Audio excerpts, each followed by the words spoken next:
Hello, everybody. This is Samantha Harms with the Garrison Public Affairs Office, and on this week's episode, we're shaking things up a little bit. We've got some new faces from some out-of-town places. So enjoy this week's episode of the Great Big Podcast.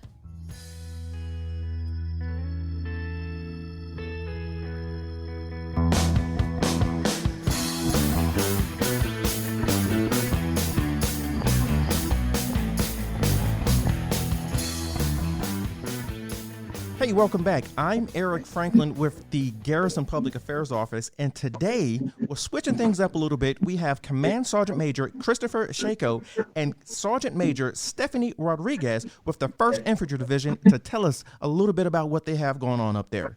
You guys, how are you guys doing today? We're doing great. Thank you very much for asking. Thank you. Yeah, we are so glad that you guys were able to come on the Great Big Podcast. So, of course, you know, the first question is going to be like, you guys are obviously not stationed here at Fort Hood. So why did you choose to come on Fort Hood's podcast? Sergeant Major Shako, if you don't mind, I'll go ahead and start with this answer. So realistically, as far as the podcast, been a continuous fan. I am a previously stationed Fort Hoodie in multiple units. So I appreciate the fact that this gives us the opportunity to discuss matters most to soldiers and potentially civilians, as well as highlight some of the things that the 1st Infantry Division does. I really feel strongly that our division is really changing some of the things that the Army as a whole does. And so for larger installations and other MSCs to understand what we're doing and have an idea of what we're doing, it's important to convey as a division why we're doing what we're doing, and really to highlight the biggest point for this year is going to be our year of the NCO. I saw that this is the year of the non-commissioned officer. Just tell us a little bit about what exactly that means. Really, it's the opportunity to recognize NCO's commitment to service and their willingness to make sacrifice on behalf of the nation. And for me specifically in our brigade, 1st Brigade, building on the bond between the officer corps and the NCO corps. Although this will provide the emphasis and attention it needs to change the culture within the division, this will have a lasting effect as we go forward into next year on building that bond and the emphasis needed to change and empower NCOs. And so for you, I know Sergeant Major Rodriguez, you have a child, your son lives with you as well. So how is that, being a parent and being a non-commissioned officer, how is that coming together for you? I think being a parent and a non-commissioned officer really takes a learned art of balancing both work and family life. I was very well versed in Year of the Family, as at the time I was the Strength of Family lead. And in that aspect, as when my children were littler, they didn't quite have an understanding of what mom did every day. My son lives with me. He's 21. My daughter is 17, currently going to school in California. And as they have gotten older, it's just amazing for me to see the level of resiliency that they have within themselves, as well as their level of understanding to what the military asks for and my level of selfless service. And so it's really just a work-life balance. I try not to take work home, and I try not to take my family to work. Okay. You guys, you mentioned a lot of kids don't know what their parents do. We know that you're soldiers, but exactly what do you guys do in the Army? So I am a brigade command sergeant major for 1st Brigade, 1st ID, responsible for the welfare and the mission of the brigade. Yeah, I said responsible for over 3,200 soldiers within the brigade. And what is your MOS? What is your actual job in the Army? 19 Delta Cavalry Scout. And what is a 19? Tell me. I know what a 19 Delta is, but I don't. Sam doesn't know. Let's be honest here. I'm a civilian. I have no idea. I actually grew up as a military child myself, and my dad served. He actually retired at Fort Leavenworth, so just up the road. And as growing up, I felt the same way, Sergeant Major Rodriguez, that your kids did, of like, I don't know what my dad does every day. But so what is your, for you, Sergeant Major, either one of you guys, what is a daily like as a one of the senior non-commissioned officers in the 1st Infantry Brigade, like the 1st Infantry Division, like for you guys? Morning starts at around 6:30 for PT formation, where we take accountability of our soldiers, and then we execute physical training. Follow that by numerous different duties depending on the day. Starts around 09, and then completing out the end of the day with a closeout formation around 17:30. And so for both of you guys, what was it that made you guys want to? Because I think both of you guys you're about the same age as I am, who we came in when it was Be All You Can Be the first time. So for you, what was it that said, you know what, I want to be all I can be for over 20 years? So I'll go ahead and answer this question. It's interesting that this year's theme is Be All You Can Be. It's almost like I've come full circle within my career. Mm-hmm. I joined on the premise of Be All You Can Be. And originally it was the commercial, it was the jingle that got me and sold me. And one day I told my mother I wanted to join the Army. I was still in high school at the time. And she had let me know that if I had the same decision within a week, that she would take me to a recruiter herself. And conveniently enough, that very next week was when the recruiters were calling all the high school seniors. And I immediately set up an appointment to go to the recruiting station. And a lot of what made me decide to join outside of the awesome Be All You Can Be jingle was I had an innate desire to serve. But at the time, being only an 18-year-old high school student, I wasn't certain what that service had meant. So I figured that the Army would be the best place for me. Okay. And I grew up in a large military background.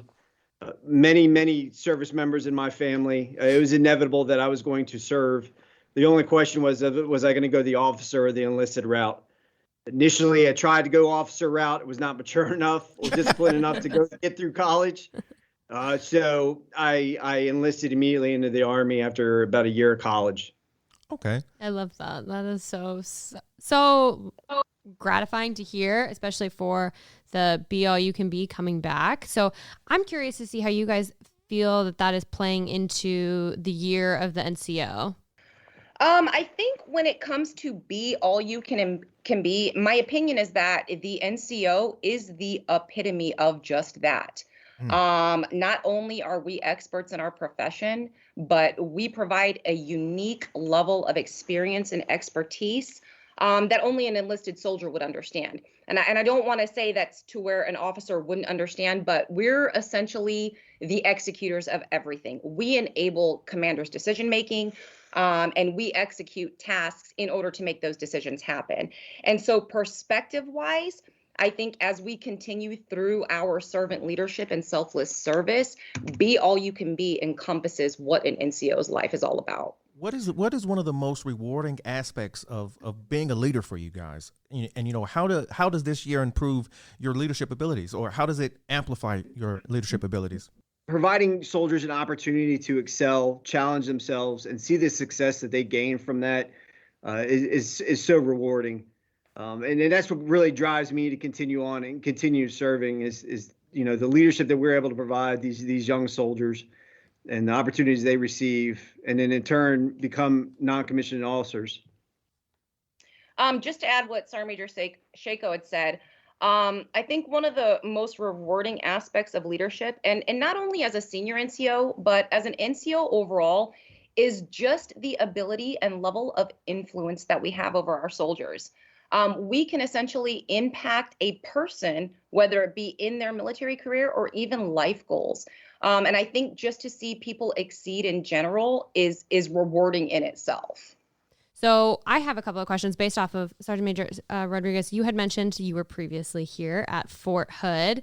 Do you want to tell us a little bit about what it's been like for you being stationed here and now being stationed away and now being on Fort Hood's podcast? So my experiences with Fort Hood, and I'm old school Fort Hood into more recent. I actually love Fort Hood. It's been probably one of my top 3 choices for military duty assignments for probably the past 10 years now. I was originally an Ivy soldier out of Fort Hood, so that was the start of my Fort Hood career. That was a long time ago. Yes, very long ago. Many years after, I was a Division West soldier. And then following that, I actually did quite a bit of testing with Operational Test Command. I love the Central Texas area. I love Blora. I love all of the areas and avenues that Fort Hood has to offer. And I think just like anywhere, it's a matter of seeking out the things that you want to do. Mm-hmm. So being here realistically is no different. In general, I love the Army. Again, I would love to go back to Fort Hood, but I actually love Kansas. I am the center of everything right now.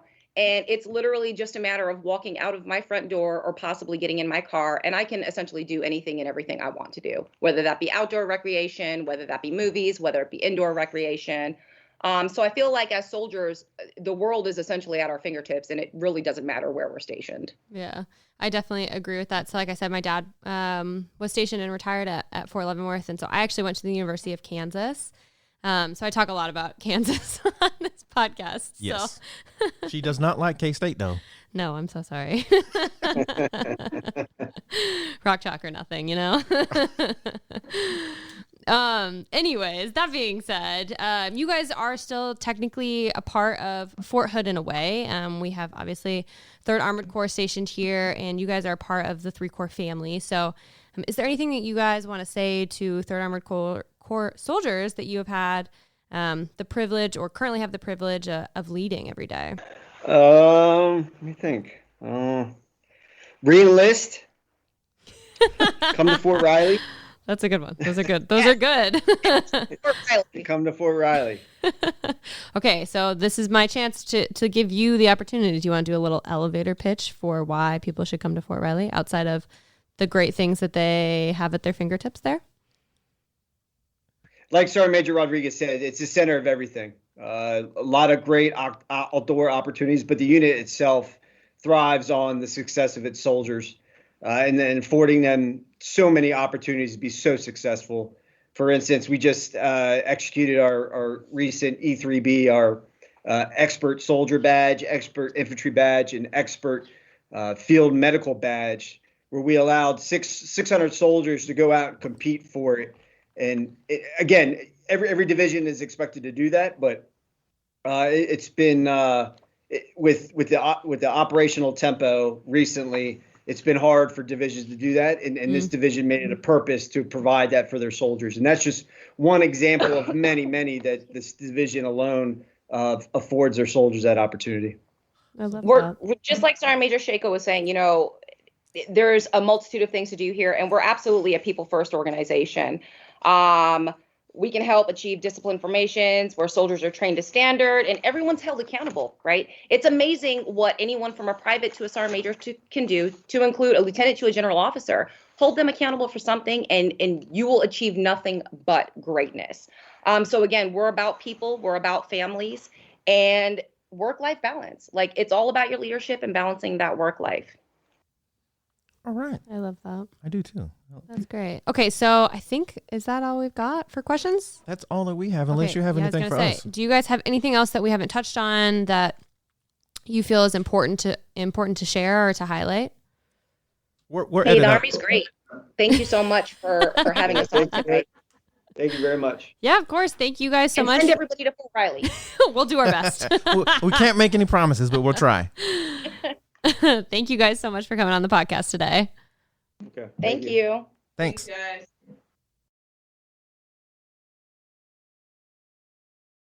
guys. Save money and get special military discounted tickets to your favorite attractions like Six Flags, Schlitterbahn, SeaWorld, Disney World, and more. Stop by our Leisure Travel Services office located right here on post to get those tickets. For more information, go to our website at hood.armymwr.com. Have fun!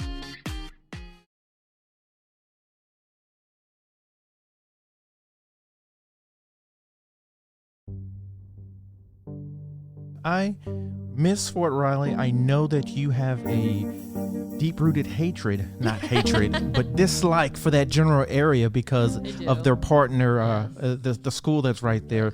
And just so you know, if you've never been there, they have K-State stuff everywhere out They there. really do. Yeah. Yeah. Yeah. It's gross. But outside of that hatred, it was great to have Fort Riley and the Big Red One, 1st Infantry Division, to come on the show and just talk to us about their year of the non-commissioned officer and how they plan to celebrate the tremendous amount of support that they give for their soldiers and their non-commissioned officers and their officers up there. Yeah, it's really fun to hear about how other installations and other units and divisions are celebrating soldiers and the people that they just, have with them. I think it's really special. Yeah.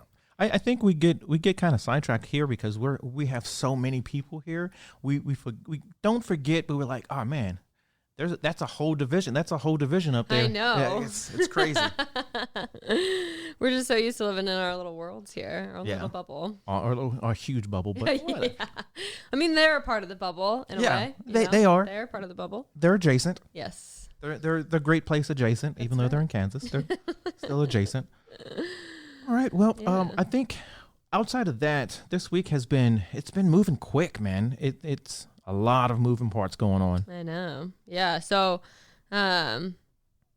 we obviously have to talk about the installation is changing. Yes. We've talked about that for the last couple of weeks now. We just want to remind folks, come May 9th, Fort Hood is going to be redesignated to Fort Cavazos. Yes. And you can watch the ceremony on our live stream if you follow us at USAG Fort Hood, which will be changing eventually. But for now, make sure to follow us there so that way when the change happens, you won't be affected by it at all. And with that, so one thing we haven't really talked about is the newspaper, Yes. the Fort Hood Sentinel. Yes. It is also changing. The name of it is going to become the Fort Cavazos Sentinel. So not a big change. Yeah. But, big enough that got to mention it. Yeah, we have to. And this will only be the third time I think it's changed because it was, I have to go back outside and It was look. the Hood Panther. The to Hood begin, Panther. right? And then it became the Fort Hood Sentinel, Yeah. and then it was the Fort Hood Sentinel forever. Yes. And so we're going to be a part of history. That's like right. several pieces of history I know. we are going to be a part of and not that long from a time from now, like a week, less than a month, rather. Yeah, less than a month. Crazy. Wow, that's crazy. That's crazy. Yeah. But yeah, so come May 11th, we're going to stick with our normal Thursday production days for both the podcast and for the Sentinel. But that May 11th, Sentinel will become the Fort Cavazos Sentinel. So Make sure you pick it up. It's going to be a piece of history. yeah, absolutely. It is. Yeah, so the last edition of the Fort Hood Sentinel and then the first edition of the Fort Cavazos Sentinel, those are pieces of history right there. Yeah. It's so weird to think about that we are making those. Yeah. It's super weird. Super weird, yes. But with that, we actually have some stuff coming up on the installation a lot quicker than that. So the Robertson Blood Center is hosting an open house, and Fort Hood Family Morale, Welfare, and Recreation is hosting an event with the Army Substance Abuse Program, the Let's Get Crunk event. Both of those events are going to be on April 14th, which if you are listening in real time, that is tomorrow. Tomorrow. Yes. If you are not listening in real time, that's okay. And you missed out. Well, yes, but that's okay because you know what? That means that you can pick up an edition of the Fort Hood Sentinel or Fort Cavazos Sentinel to get those things in real time. And then on the horizon is still the Mobilization Support Brigade is hosting their 10-mile fun run on April 22nd. There's also going to be a 5K and a 10K for people who may not want to do 10 miles. And you can register for that online. Just so you know, there's never anything fun about running. I know. I don't understand why people keep doing it. I don't understand It it. is my least favorite thing. I would rather do a lot of other things. Like, Yeah. I would rather watch paint dry than go for a run. Oh, yeah. I mean, I run, but it's like, it's always forced runs. Like, if you're like, it's going to be a forced run, got it. Too easy. But if you want me to do it at my leisure, it's never happening. it's never going to happen. For a while back in like a few years ago, like right before COVID happened, I actually was like, okay, let me be an adult. all these adults are always running. Let me grow up a little and like try to get into it. And so I would go out and I would do a run and I would come back and my face was like beet red. And I was like, why am I doing this to myself? So I very quickly realized I don't have to like running. Yeah, no. Just because other people do. There's plenty of other like things that you can do if you want to exercise in that type of way. But pass, you know? Run, pass. yeah, no. Pass. So no more running for me. Yeah. But for people who like running. Yes, for people, if you like running, don't take our word. Or like walking very long distances because you could walk this or jog it. Yeah. Take your kids. You can walk. Family friendly. It's very doable. Absolutely. We are just anti-walking, We're anti-running. anti-running. Yes. So don't take our advice. Don't take what we say to heart. Just know. Take it all. For us, A grain of salt. I'm good. Pass. Well, you guys, after this, you and Blair again is going to be in here because you guys are going to do the book and movie of the month. I don't sound as good as you guys do with it. No, but that was good. I appreciate it. I can tell that you would like to be a part of it, but we'll see. Yeah, one day. But yes, so we're gonna have our little credits, and then we'll be right back with book and movie of the month. Bye. Bye.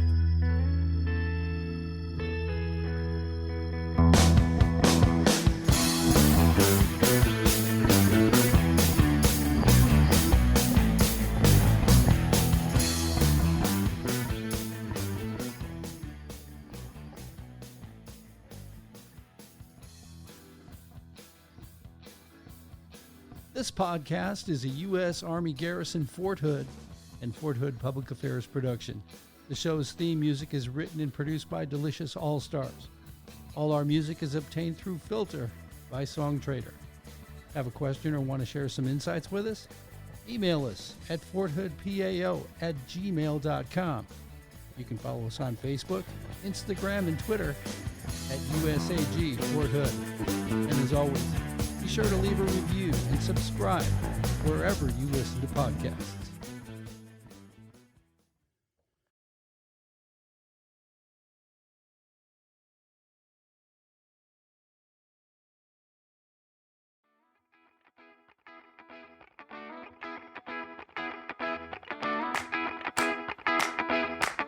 We want to let you know that there are no spoilers for either the book or movie of the month, so please enjoy the All right, we are back again. You said before. Would you like to introduce yourself? Hi, it's Blair from the Sentinel. Hi, Blair from the Sentinel. All right, we are back for book and movie of the month. Was that good? He hasn't been here in like 50, I know, 000 so years. long, but we're still doing it. It's a little embarrassing for me. And here we are anyways. Oh, man. Yeah. All right, so let's get into the book. Okay. And then we'll do the movies. Okay. Okay, so the book that I read last was Beloved by Toni Morrison. Mm-hmm. This is I have a complicated review. I couldn't tell by the sigh. Yeah. It's complicated. Yeah. This is a complicated novel and a complicated review. So first off, we have to say that Toni Morrison is one of like the most well-known writers. She won the 1933 Nobel Prize in Literature for being an author whose novels characterized by visionary force and poetic importance give life to an essential aspect of American reality. In 2001, she was also named one of the most, oh my words are hard right now. One of the 30 most powerful women in America by Ladies' Home Journal, and is well known for her other novels, including The Bluest Eye and The Song of Solomon. So this novel, Beloved, received the Pulitzer Prize for Fiction in 1988, along with a slew of other awards. It is very well awarded. And it tells the story of Sethi, who was a slave and escaped to Ohio, but 18 years later from escaping, she still isn't necessarily free in her mind. She's still held captive by memories of Sweet Home, a farm where a plethora of horrible, hideous things happened.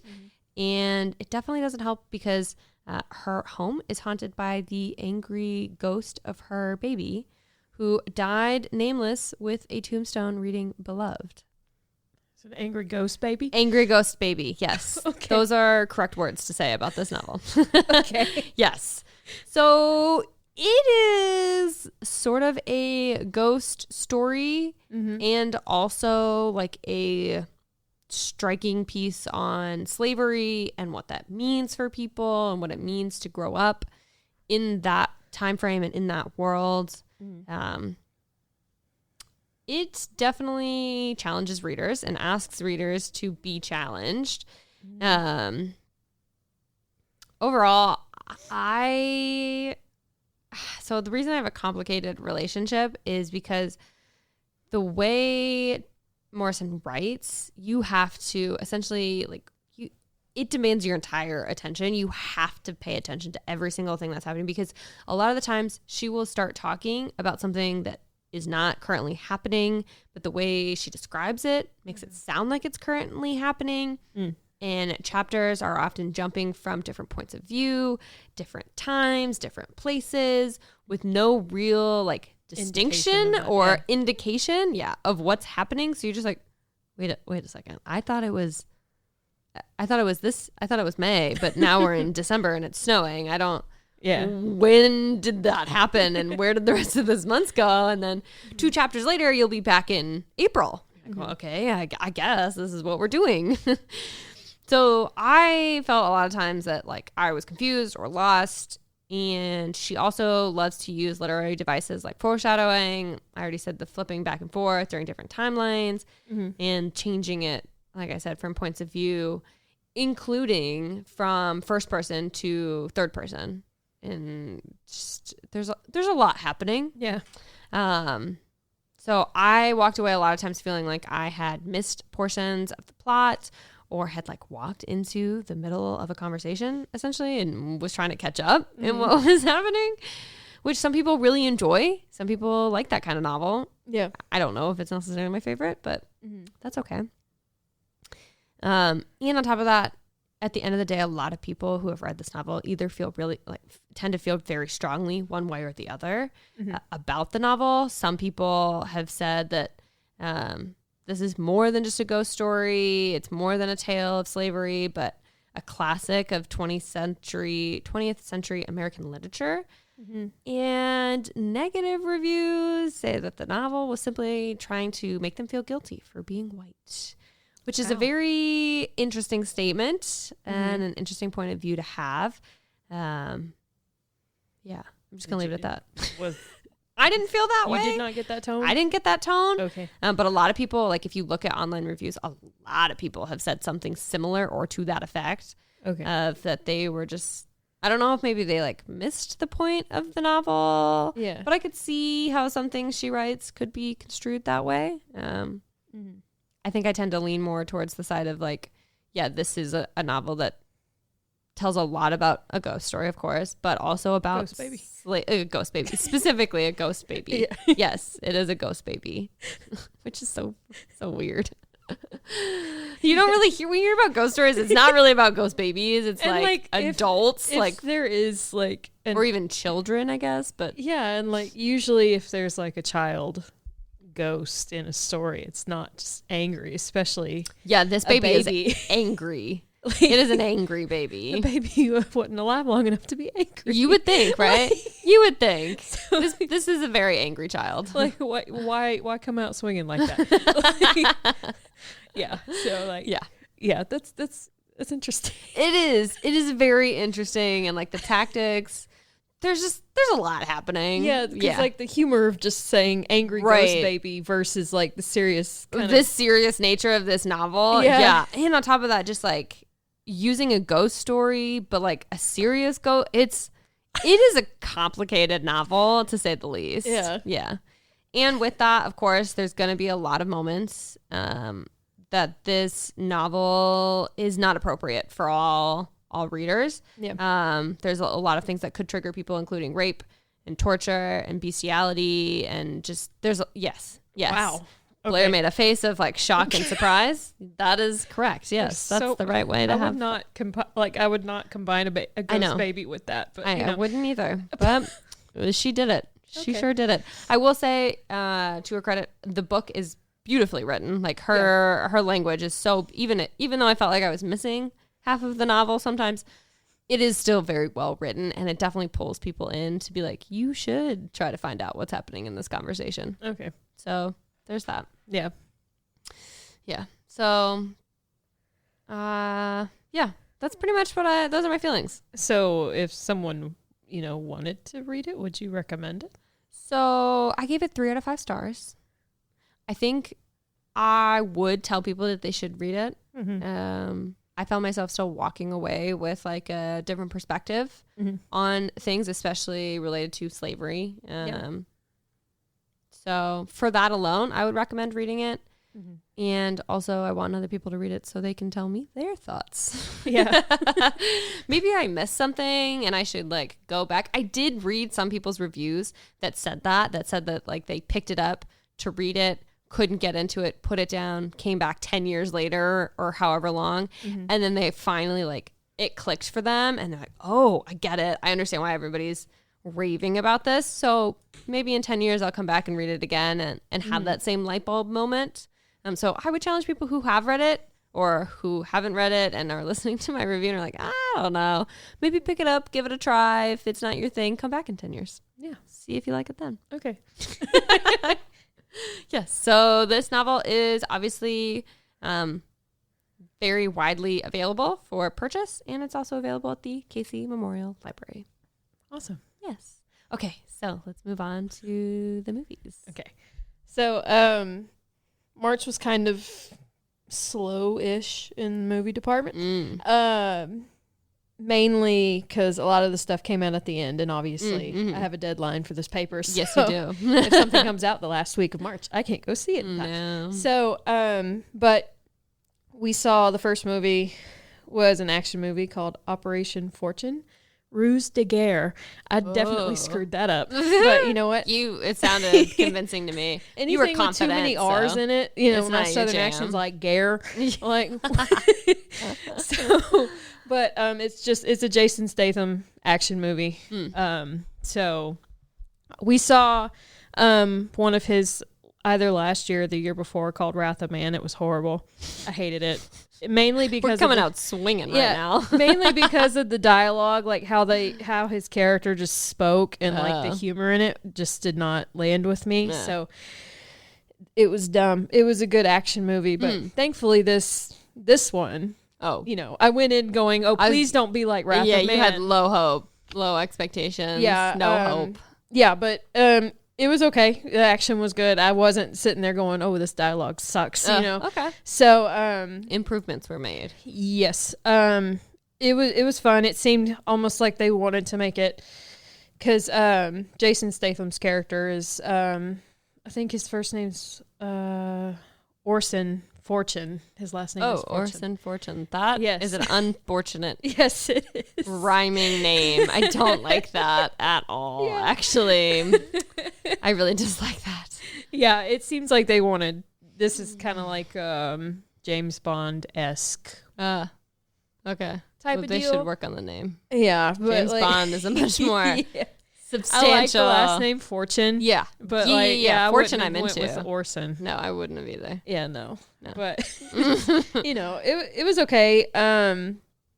It was just I don't even remember the plot, and I saw this a while ago. I just want to say that. But it's got Aubrey Plaza in it. She was funny. Hugh Grant. So it's got a couple of big names, and it's got from Princess Bride, I can't remember his name. The main guy. the like. Did you watch Princess Bride? Yeah. Okay. Like the guy who.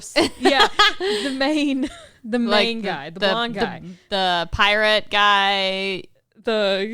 Yeah. Yeah, the guy who's like trying to get the girl. Yes. Yes. Yeah, he's in Save it. the princess. Oh, okay. Yeah. Wow. I don't remember a good his reference. involvement in it, but he was in it. I remember that. Okay. So he's one of those actors that just kind of pops out sometimes. He does. And you're like, yes. wait, that's the guy from Princess Bride. Hey, I know that guy. Yeah. That's But hilarious. I mean, it was okay. Critics and all that also kind of gave it a meh, Yeah. right in the middle type of score. So, Okay. if you just want to see a good action movie, Rent this one. yeah, I'll watch it. The best action's at the end, I think, which is kind of a shame because I Yeah. wanted it At the beginning. a little sooner. But Yeah. it was kind of funny. Kind of cool. So, like, if you're bored, this is a good movie to watch. Glowing review. Like, I mean, if you're a big action fan and you've seen them all, like, here's another one just to add to it. Oh, okay, great. So, like, Yeah. it was fine. I didn't hate it. Oh, So, didn't. Okay. it was okay. All right. Well, with that, let's move on to the next movie. Yep. Creed 3. Yes. Creed 3, which is a boxing movie Yep. / kind of action-y, but not really, but Yeah. it's supposed to be. And I saw this movie. You did? I did. Why did you go see it? My girlfriend wanted to see it. Oh, yeah. Yeah, I went for support for her. Uh-huh. She likes those movies. Yeah. Yeah. I have not watched, people are going to probably scream at me. I have not watched the Rocky films. Neither have I. I understand the gist Yeah. of the Rocky films. Yeah, I have not yeah. watched them. Me either. From my We're the perfect people to be talking about this Exactly, movie. It yes. sounds like, because you Yes. also didn't watch the first two of No. the Creed movies, and neither did I. So we're doing really good. Yes, we are. Yeah. I love this for us. But from my understanding, this is kind of like this is part of that world. So, and from my understanding, Sylvester Stallone was in the first two. He is not in this one. So basically, this movie opens up. Adonis Creed has retired. He's now living with his family, and the main reason that I really got hooked into this film is because of his daughter. I just want to clarify that. Like, she stole my heart from the second. She's so freaking cute. Yes. So I really liked the Creed's like family dynamic a lot. So that kept me engaged throughout. And like, this film isn't like they're punching each other in the face every other scene. It's not totally that. So it's like pretty close. yeah, it's like I would give it like I would say it's more like 1/3 punching. Yeah. And then the other 66% is like, your story. Yeah, that's fair. So there is still a lot of punching and stuff. So if you think you're gonna get out of it, Yeah, you're definitely you're not. But like No. I feel like the way the fighting scenes were shot, those were engaging. Yeah, I actually really enjoyed that. Mm-hmm. Yeah, I thought that was really nice. The like artist work, essentially Mm-hmm. like the camera shots that they had behind all of that, that helped me. Of course, I'm, like I've said before, not a big action, like bloody scene kind of gal. Yeah. So for me, that helped me stay engaged in the fighting scenes for Yeah. sure. I did see an interview with Michael B. Jordan, who plays Creed, and he also directs this one. I don't know if he directs the other two, Oh, but yeah. he directed this one, and he said he had taken some inspiration from like how some shots in anime are done Oh. for action sequences, and Wow, that's kind fun. of used that as inspiration in how he shot the fighting scenes. I So love that. yeah, it gave it something different. You Yeah. weren't just watching two people. It wasn't like you were just watching a fight on TV. Right. Yeah. It's not like, like the pay-per-view, like boxing matches that they have. Yeah. Yeah. It did not feel like that at all. Yeah. So I enjoyed that. Obviously, since I haven't seen the first two, like maybe I feel like there were a couple of characters that they brought on that like, were introduced prior to that moment. So, but like I wasn't totally out of the loop. Yeah. just I thought, because I hadn't seen the first two. yeah, I thought they had done a good job, because obviously neither did I. And so I thought they had done a good job of like introducing characters and giving enough backstory to kind of like fill in the gaps. Yeah. Yeah. Yeah, so I do recommend this one. Even if you haven't seen the other two, if you're not really a fighting fan or anything like that, I would give it a watch just because their family dynamic was fun to watch. Yeah. So that's why I would recommend it. Yeah, I really liked it. And obviously, so like I said earlier, my girlfriend wanted to go see this movie. And I made the decision to go see it purely based off of Blair's review. Look at me. Like I had told my girlfriend, I was like, oh yeah, like maybe we can see it. I don't know. I'm going to wait for Blair to see it first. And then I can read her review and then we can make a decision. Yeah. So for people who would like some more in-depth or want to read this, like the written word. Yeah. Check out Blair's column. Yeah. It's very good. Yeah. I try. You do a great job. Thank you. All right. So I think that's all we've got. Mm-hmm. We got one real winner and two, one like closer to a winner. And then the other is closer to a not a winner. Yeah. Yeah. So, and one of them has an angry ghost baby. Yeah. The angry ghost baby. You guess which one. We'll let you guess which one is which. You're right. Okay, we'll leave it there. You're right. Oh, boy. Okay, so obviously that's all we've got now, and we'll be back in a month at the beginning of next month on time. I apologize to our listeners if you were anxiously waiting for this. I'm sorry.